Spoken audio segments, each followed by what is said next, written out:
Tonight we bring you a story that until now seemed utterly unthinkable. Canada has taken the extraordinary step of closing its land routes to Alaska for all U.S. traffic. For decades this border has symbolized friendship and open passage, but now, it stands sealed. The longest undefended border in the world, stretching over 5,500 miles, now faces a major choke point, disrupting the flow of people and goods that so many have taken for granted. This unprecedented move, effective August 25, 2025, has sent shockwaves from the halls of power in Washington to the remote communities of Alaska, leaving both governments and citizens scrambling for answers. It's not just a regional dispute, it's a geopolitical earthquake, shaking the very foundation of the North American alliance and raising urgent questions about sovereignty, security, and the future of cross-border cooperation. The closure has immediate and far-reaching consequences. U.S. military supply lines are disrupted, global supply chains are thrown into chaos, and thousands of American citizens in Alaska suddenly find themselves cut off by land from the rest of their country. The world is watching closely as leaders and analysts speculate on how the U.S. will respond to this bold and unexpected move by its closest ally. The stakes could not be higher. Trucks are backed up for miles, unable to deliver essential goods. Families are stranded, separated by a border that once barely registered in their daily lives.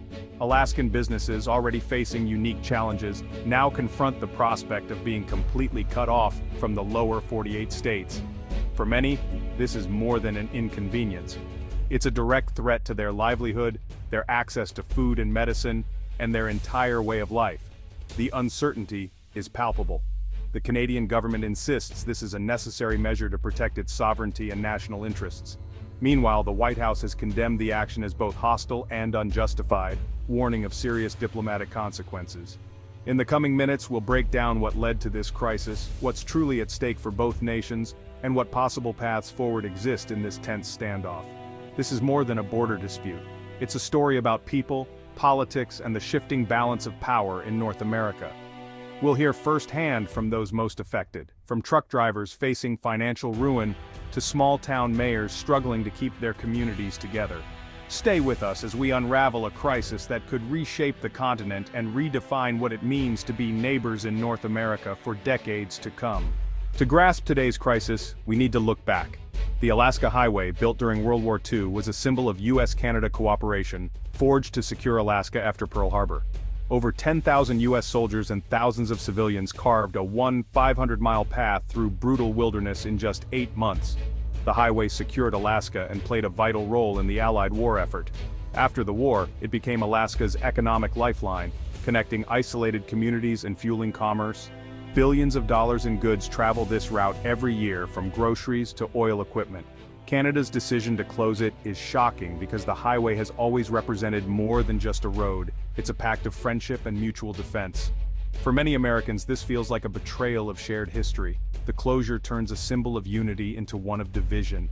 The assumption that U.S.-Canada ties are unbreakable is now being tested. Today, that bond faces its greatest challenge yet.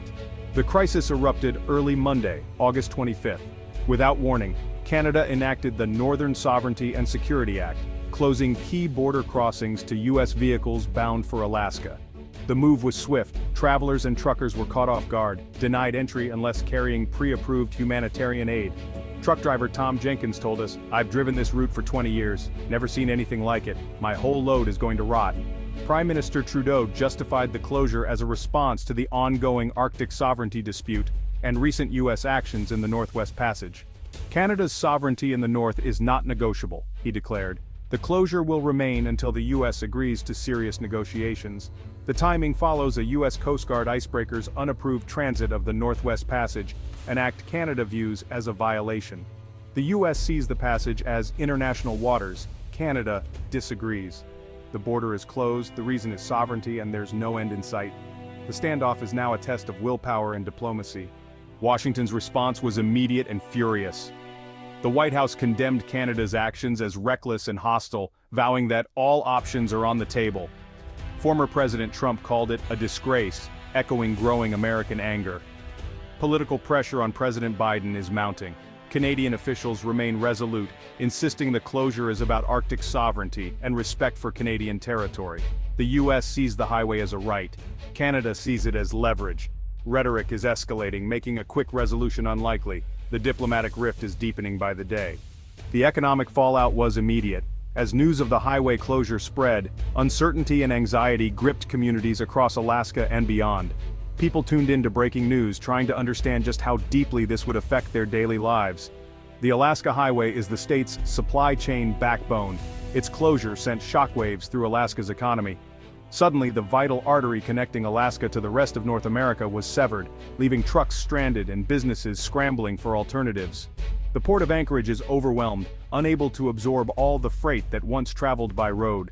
With the sudden surge in demand, delays and bottlenecks are now the new normal, and the port's infrastructure is stretched to its limits.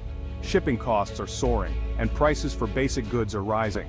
Everyday essentials, milk, bread, fuel, are becoming more expensive, putting a strain on families and small businesses alike. For many, the cost of living is climbing faster than their paychecks. Trucking companies face a logistical nightmare with millions in perishable goods lost and contracts broken. Spoiled produce and missed deliveries mean lost revenue, and the uncertainty is making it impossible to plan ahead. The impact ripples beyond Alaska. Businesses in Washington and the Pacific Northwest are also suffering. Factories and warehouses that once shipped goods north are now seeing orders canceled and inventory piling up. A lumber mill owner told us, "40% of my business is shipping to Alaska. My trucks are idle. If this continues, we'll face layoffs." Workers worry about their jobs and local economies brace for the worst. Canada isn't immune. Small towns along the highway depend on American travelers and truckers. These communities rely on the steady flow of cross-border traffic to keep their businesses afloat. Gas stations, motels, and restaurants in places like Watson Lake and Fort Nelson are losing vital revenue. With fewer travelers, local businesses are struggling to stay open, and some may not survive if the closure drags on. "The Americans are our lifeblood," said a motel owner in Whitehorse. "Without them, we're a ghost town." The sense of isolation is growing, and the fear of permanent closure is real. The closure is a strategic move, but the economic pain is widespread. Political leaders may have their reasons, but for ordinary people and business owners, the consequences are devastating. Both sides are feeling the cost. The shared economic ties between the US and Canada mean that hardship knows no borders, and communities on both sides are left waiting for relief. The longer the standoff, the deeper the damage. Every day the highway remains closed, the economic wounds grow, threatening the livelihoods of thousands and the future of entire regions. Beyond headlines, the crisis has a human cost. Thousands of Americans are stranded, families on vacation, RV parks filled with people in limbo. The Millers from Texas saved for years to show their kids Alaska. Now they're stuck in British Columbia, unsure how to get home. US military families are also affected, unable to drive to or from bases in Alaska. The Department of Defense is scrambling to arrange air and sea transport. In border communities like Hyder, Alaska and Stewart, BC, daily life is upended. Hyder relies on Stewart for groceries and healthcare. New restrictions have frayed this unique cross-border bond. The sense of a seamless border is gone, replaced by anxiety and isolation. Personal events, weddings, funerals, family visits are disrupted. Air travel isn't always an option, especially for those with pets or belongings. The emotional toll is immense. These are the hidden casualties of a diplomatic standoff.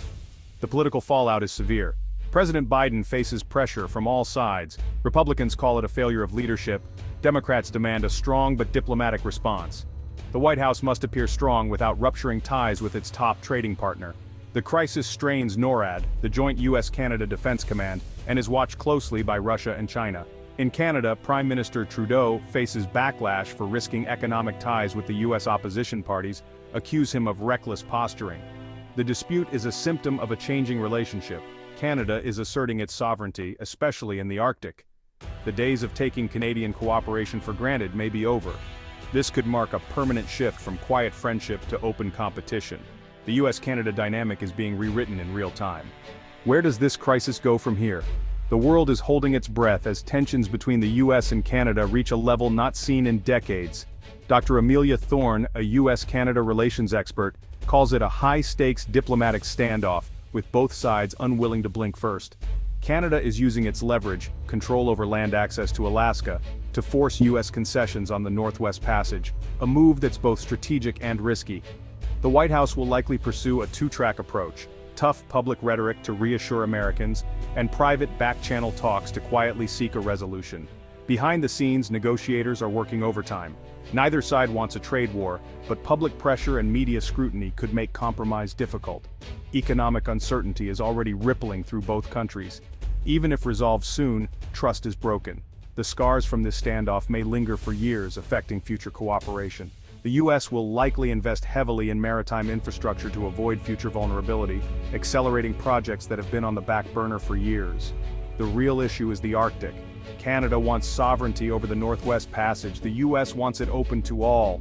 Melting ice is making this once remote region a global hotspot. A possible solution? A new treaty giving Canada more administrative control and transit fees, while the U.S. keeps navigation rights. Such a deal would require careful negotiation and mutual trust. It's a delicate balance, but necessary for both nations. Their partnership is too important to let this crisis spiral out of control. The world is watching as these allies navigate a new era. Other Arctic nations are also paying close attention, ready to assert their own interests. The outcome will shape Arctic policy and North American relations for years, setting precedents for international cooperation in a changing world. The crisis is a wake-up call. Old assumptions no longer hold. Both countries must adapt to new realities and shifting power dynamics. Both countries must find a new way forward, one that balances national interests with the need for partnership and stability. The stakes couldn't be higher. What happens next will define the future of the Arctic and the relationship between these two neighbors for generations to come. North America stands at a crossroads. The Alaska Highway closure is more than a logistical problem. It's a rupture in the world's most successful bilateral relationship. Decades of goodwill have been eroded in days. The challenge now: restore access, protect interests, and avoid a damaging trade war. The personal stories, stranded families, divided communities, remind us of the real cost. The coming weeks will be critical. Will cooler heads prevail, or will this crisis redefine the continent? The world is watching. The outcome will shape the future of the US-Canada alliance. For CNN, I'm Anderson Cooper. Thank you for watching.